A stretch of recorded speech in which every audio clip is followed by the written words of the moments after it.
जय श्री राम सभी भक्तों को, जय माता की। फिर एक नई वीडियो के साथ हाजिर हो गए हैं और आज की जो हमारी वीडियो है बहुत ही ज़्यादा इन्फॉर्मेटिव होने वाली है। क्या नवरात्रि के दौरान कोई ऐसा मंत्र या कोई ऐसा पाठ या कोई ऐसी गुप्त पूजा हम कर सकते हैं जिससे हमें सिद्धि प्राप्त हो? बहुत सारे लोगों के मन में ये सवाल रहता है और चाहते हैं, अगर आप भी इस तरह का पाठ के बारे में ढूंढ रहे हैं तो अंत तक बने रहना, तभी आपको सारी जानकारी इसी वीडियो में मिलने वाली है।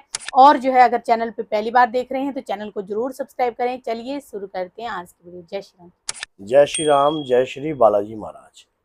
नवरात्रि के अंदर किया हुआ पाठ या पूजा कहीं करोड़ों गुना ज्यादा फलदायक होती है, क्योंकि माँ की अपार कृपा प्राप्त होती है और श्री बालाजी की भी अपार कृपा प्राप्त होती है। आज मैं आपको बताऊंगा, अगर आपके परिवार के ऊपर कोई दुष्ट व्यक्ति बार बार कोई तंत्र करने की कोशिश करता है, कोई परिवार के ऊपर किसी भी प्रकार की समस्या उत्पन्न करने की प्रयास करता है, तो आप स्वयं अपने परिवार का एक रक्षा कवच स्थापित कर सकते हो मात्र एक मंत्र से। कई बार हमें पूरा पाठ पढ़ना पड़ता है, लेकिन उस पाठ में ही वह दिव्य मंत्र है।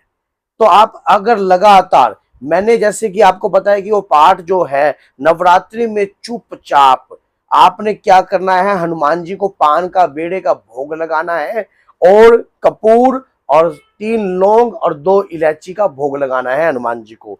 लगातार इस पाठ को करते वक्त एक दीपक ले लेना, जो खाली दीपक आपके पास हो, उस पर जब आप ये पाठ करोगे, पाठ क्या है उस पाठ को आप स्वयं जानते हो, लेकिन समय बलवान है।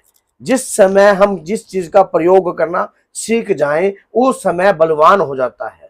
अब नवरात्रि का पावन मेला है, शक्तियां प्रसन्न होती हैं, उस दौरान आपको बजरंग बाण का पाठ करना है। अब माना जाता है कि नवरात्रि में किया हुआ पाठ कई करोड़ों गुना ज्यादा फलदायक होता है। नवरात्रि के अंदर आपने बजरंग बाण का पाठ किया। अब जैसे कि हमने आपने एक पिछली वीडियो में बताया था कि बजरंग बाण के दुष्परिणाम, अगर लगातार हम लंबे समय तक बजरंग बाण का पाठ करते हैं तो उसके दुष्परिणाम भी हमें कुछ ना कुछ प्राप्त होते हैं, क्योंकि उसमें जो है राम जी को सौगंध दी गई है। लेकिन क्या होता है कि हमें बार बार सौगंध देने की आवश्यकता नहीं है। हमें चाहिए अपने घर का रक्षा कवच। हम जो पाठ कर रहे हैं अपने परिवार की रक्षा के लिए कर रहे हैं, अपने घर की रक्षा के लिए कर रहे हैं, अपने कारोबार की रक्षा के लिए कर रहे हैं। अगर नवरात्रि के दौरान अगर आपके परिवार की रक्षा हो जाए, आपके परिवार का रक्षा सूत्र तैयार हो जाए, तो आपका इसमें क्या जाता है, कुछ भी नहीं। तो आप इसका कार्य करने के लिए आपको नवरात्रि के अंदर एक चौमुखा दीप का दान देना है। उसके दौरान आपने पान का बेड़े का भोग लगाना है हनुमान जी को, माता रानी का ध्यान करना है। और क्या करना है, आपने 3 इलायची और 5 लौंग और थोड़ा सा कपूर, ये आपने जब इस पाठ को आप करोगे, और इस पाठ के अंदर एक दिव्य ब्रिज मंत्र है, उस ब्रिज मंत्र को नवरात्रि में सिद्ध कर लीजिए। अगर आप उस मंत्र को नवरात्रि में सिद्ध कर लोगे तो पूरे पाठ का फल भी आपको प्राप्त होने लग जाएगा। आपको पूरा पाठ बार बार करने की आवश्यकता नहीं पड़ेगी। जब भी आपको दिक्कत लगेगी, महसूस होगी, तो मैं ये भी बताऊंगा कि उस पाठ के मंत्र से आप उसका प्रयोग कैसे कर सकते हो।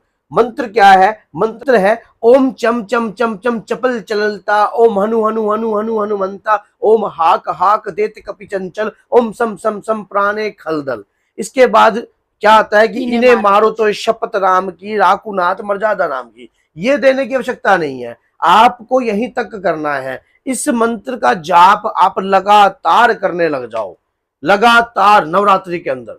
ये ब्रिज मंत्र है, ये आपको अपार कृपा प्राप्त होगी। और जिस शत्रु, अगर आपको लगता है कोई अज्ञात शत्रु आपके प्रति इस प्रकार का कार्य कर रहा है, तो आपने क्या करना है, जो कपूर मैंने जलाने के लिए आपको बताया है, तो आपने उस पे एक भोजपत्र लेना है जिस दिन आप काल रात्रि हो, और एक जायफल लेना है।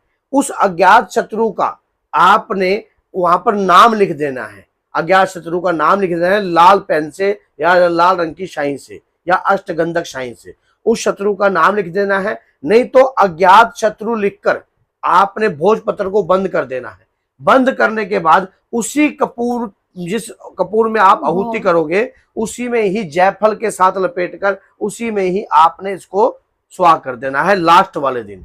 लगातार इसी मंत्र का जाप कीजिए, पाठ भी नहीं करने की जरूरत पड़ेगी। बजरंग बाण का पाठ जब भी उठाना चाहिए, वो एक ऐसा सिद्ध शक्तिशाली पाठ है जब आप मुसीबत में हो। उसमें राम जी की सौगंध देने की आपको कोई आवश्यकता नहीं है। उसके इस बीज मंत्र से आपको अपार कृपा प्राप्त हो जाएगी। अपने आप ही आपके शत्रुओं का, अपने आप ही रुकावट जो आपके जीवन में डाल रहे हैं, जो किसी भी प्रकार के अज्ञात शत्रु हैं जिनको आप जानते नहीं है, आपके व्यापार को खराब करने का प्रयास कर रहे हैं, आपके घर को खराब करने का प्रयास कर रहे हैं, या किसी भी प्रकार की आपके ऊपर क्रूर दृष्टि करते हैं या अड़चन बताते हैं आपके कार्यों में, तो ये कार्य करने के बाद वो स्तंभित हो जाएंगे। आपके परिवार के ऊपर किसी भी प्रकार की कोई भी बुरी दृष्टि नहीं देख पाएंगे और माता रानी की अपार कृपा होगी। श्री हनुमान जी महाराज की भी अपार कृपा आपके ऊपर बनी रहेगी।